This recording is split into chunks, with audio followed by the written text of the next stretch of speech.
Thank you very much, Alistair, and good afternoon, everybody. It is wonderful to be here today. It has to be said, as Alistair hinted, rating agencies are rarely seen as the kind of bearers of good news. You normally hear from us when things are going wrong, and indeed, with the recent announcement on the UK, we can talk about that in the break, I think, because it's not the focus here today. But actually, we do have a perspective on growth and development. We rate over 120 countries around the world as Moody's. Most of them have pretty long track records. And the question of how you generate lasting, sustainable growth is actually a really, really important one for us when we think about government's ability to refinance and manage their debts. What does sustainable debt look like? And in its very simplest, sometimes you can just frame that in terms of managing the financing gap.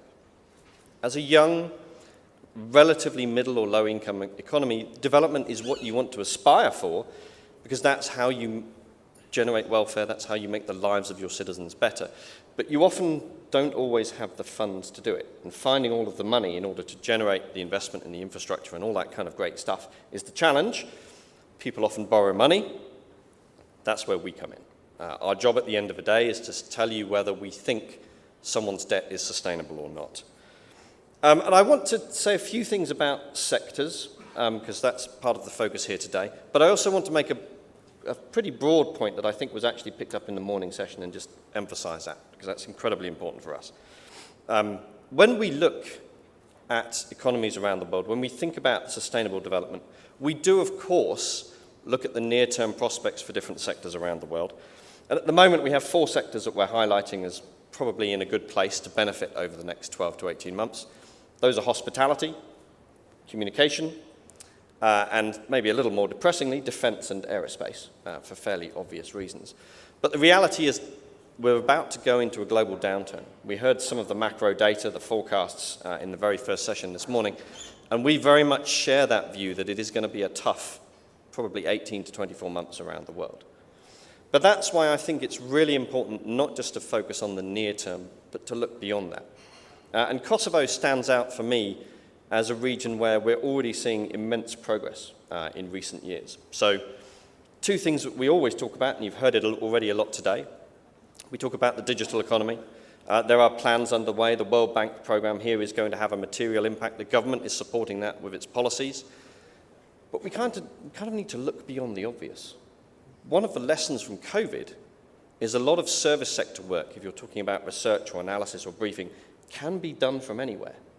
As a global company, we have hubs in Bangalore, Vilnius, Costa Rica, where an awful lot of the critical work that underpins all of our analysis is done.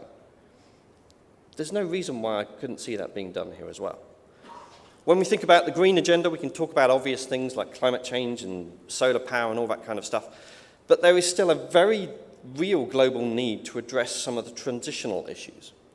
We are not going to get to net zero without finding a way to make mining, metals and metal processing, minerals, greener. There is a lack of private sector money available for that right now. We see that as a gap. And so where governments are willing to step in and lead and partner with private sector firms in those more difficult areas, they have the potential to be really strong winners because those kind of technologies will be used around the world. The same goes for carbon capture and storage. Right? We will not get to net zero without that. The same goes for nuclear. Nuclear is very expensive, but we now have these new modular reactors that are being, right? Why can't we have some of them here? Why can't there be a partnership between some of the companies there relying on the stable political environment, the infrastructure, the backing from the government to kind of do that here? And all of this comes back to one final point that I'll make very quickly. For us, when we look at how countries have become stronger and developed over time, the single most important thing is institutional strength. Right? Essentially, and this is going to sound a little bit odd, particularly for various young countries in this part of the world, it is remembering an old adage from a British politician, which is sometimes the purpose of power is to give it away. Sometimes you have to put your trust in institutions. And the fundamental reason for that is because the growth and development plans that we're talking about have a much longer shelf life than any individual government in a democracy. I'm going to stop there, Alistair. Thank you very much.